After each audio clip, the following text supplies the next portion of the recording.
So, Raian absolutely destroyed Koga and Ryuki. Surprise, surprise. There were no nerves to what he could do, no rules he had to abide by. He joined the rest of the Kure clan in beating their asses, not just for one day, but for like 3 to 4 days actually. Just catching an ass whooping is what Koga and Ryuki were doing. But let's go to the chapter review and breakdown just so that we can get the complete picture, because there is light at the end of the tunnel for this chapter and for Koga and Ryuki. But we'll pick it off right where we left off in the last chapter. Raian came in talking about bullying Koga and Ryuki, and here sort of carries on around the same line of thought, saying that he's been bored out of his mind. Of course, probably since his return, he returned from his training, killed William and Sean, and then went back to the Kure clan base. So since then, he's been more or less chilling, it seems. But now he gets to join in on the action, and hey, both Koga and Ryuki are surprised. And Hollis, he's like, okay, remember, just don't go overboard, aka don't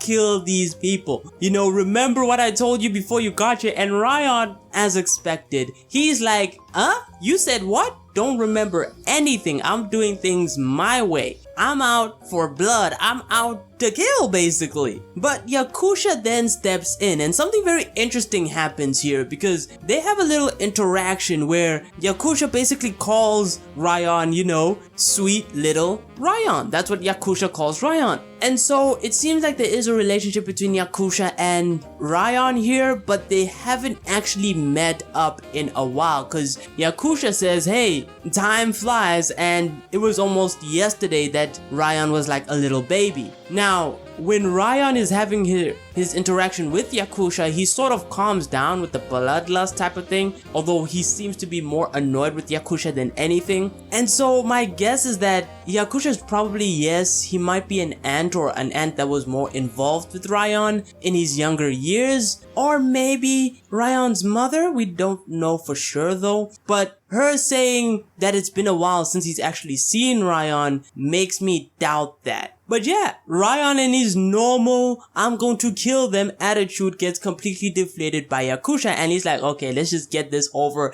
and let's just do this right now. And then we've cut over to Oma, or Koga, and Ryuki. And Koga says what basically most people say or think out loud. They cannot go toe to toe with Raian. Now, keep in mind, Koga and Ryuki, they've seen what Raian can do, at least saw what happened to Alan Wu. Add on to the fact everything else they probably got told about Raian, and they have a pretty clear picture of what's going on with Raian. But if that wasn't bad enough, the issue here is that he's not alone. This man has the backing of his family. 15 good men and women are going to support Raian. And while he's sort of saying this, we see Raian, of course, interacting with more Kure clan members. And as he's saying that, he sort of confirms that he's not gonna try to kill them here, because he says, hey, look, you're being coddled here, but hey, it is what it is. You're not gonna die. Hey, look at that. But he's still messing with them as he's saying that. But it seems like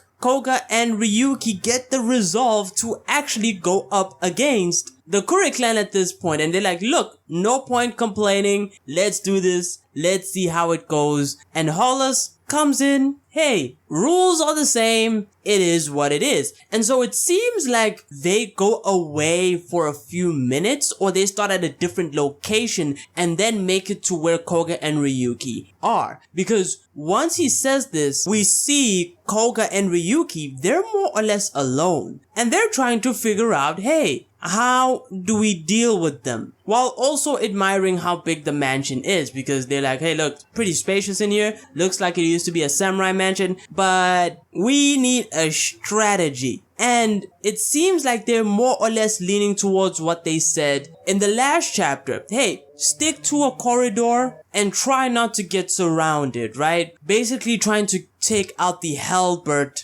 strat and getting completely outranged and having way too much to actually deal with, as well as splitting off the gate. But as they're trying to make this strategy, trying to at least certify what their strategy or game plan is gonna be, Koga, he has his little moment where he goes silent, and Koga's like, is there something wrong? And he's like, hey look, do you even think? And as he's actually about to complete his sentence, we see Kure Raian sneaking up on this man like Randy Orton out of nowhere and bops him with a baton at like the back of his head, and we hear blam! And Koga, he just goes out. We just see him falling.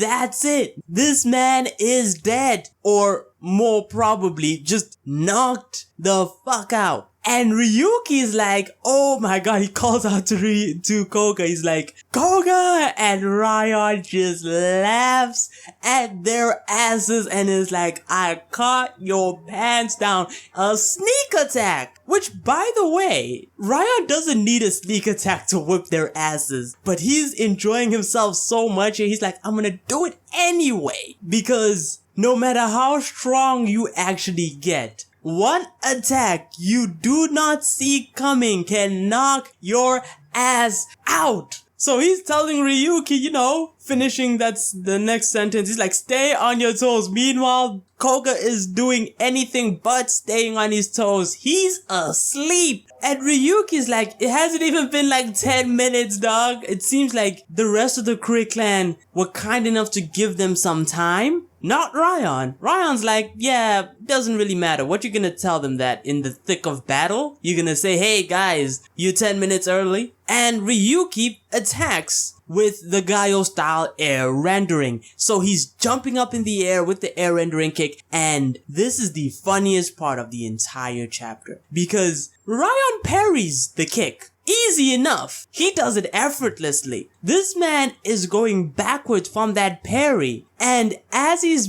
going backwards, this man, while Ryuki is mid-air, Raian is hitting him like a piñata, straight on the head. And as Ryuki hits the ground from that hit, Raian goes for another attack, but we transition to a later point in time. So there's a time skip, and Koga is regaining consciousness, and as he's regaining it, all you can hear is crack, crunch, snap. Like, we know what that probably is, but it's revealed to be Ryuki catching an ass whipping from Raian. And Raian's like, hey, look, you've seen better days, haven't you? Like, Ryuki's really messed up. Ryuki's probably got a few broken bones. His clothes are torn up. Raian, clean. As people are gonna be like, as expected. But Raian then asks Ryuki, he's like, okay, what are you gonna do now? And Ryuki's reply is like, hey, look, I just have to, no matter how much the odds are against him, right? So he's like, hey, I'm gonna push through. I'm fighting you, it seems. But Ryan's like confused by that. He's like, huh? And he says, you've got it all backwards. Now, this is probably a hint as to what is going on with this training. And in the drafts, we see Raian sort of look away. He's like kind of disappointed. We see that he is a bit disappointed in the official chapter. But as he's saying, yeah, you're kind of getting it backwards, you freaking dumbass.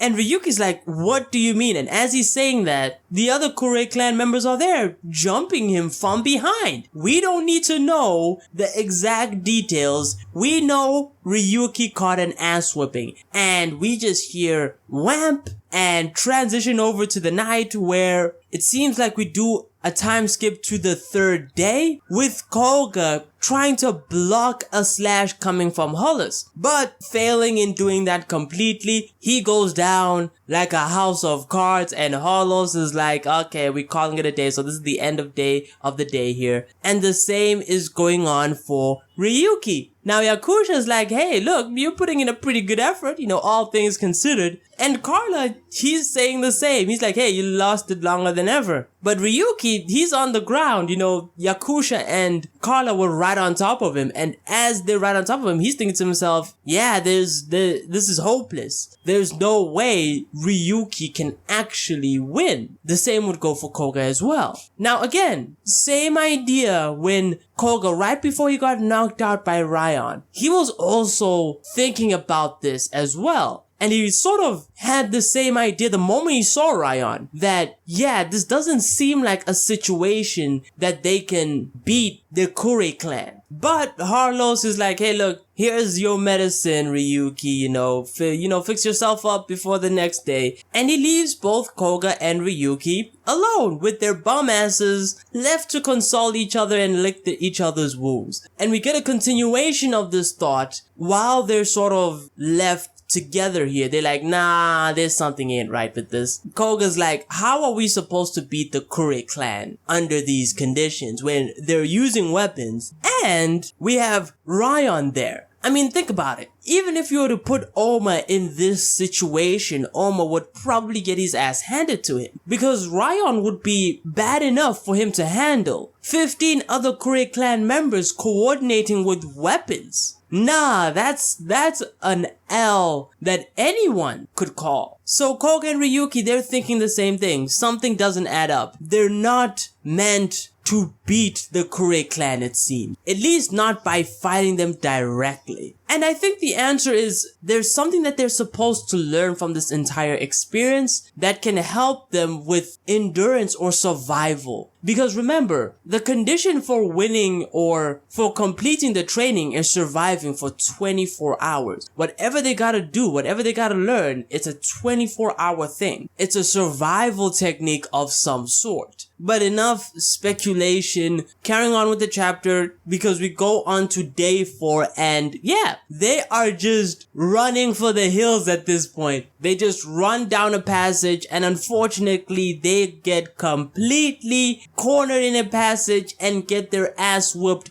again. And day 5, the exact same thing happens and we see a panel of the Kure clan just whipping their asses. They're just getting like Koga, he's on the floor holding his head. Ryuki still flying, but this time it's that Kure clan girl that's just using a pole, just whacking him in the air. And with this panel, she looks like she is pretty buff. Like, she looks pretty strong. I'm like, wow, that is probably gonna hurt. And right when day 5 is done as well, he's like, okay, here's your medicine. Help yourselves out. Better luck tomorrow, rip bozos. And Harlos and the Kure clan leave. And we get to see Harlos's perspective here. He's like, oh man, after 5 days, he's a bit disappointed because he thinks, or at least thought, that Koga and Ryuki would figure it out by this point. And we get to see a panel of both Koga and Ryuki sort of lying down in that pose that's kind of like, it reminds me of the Naruto pose at the end of the fight, the final fight between Naruto and Sasuke. But Ryuki, cause, he's like, hey look, guess what, Koga? I now know what the real purpose of this training is. And Koga is like, hey look,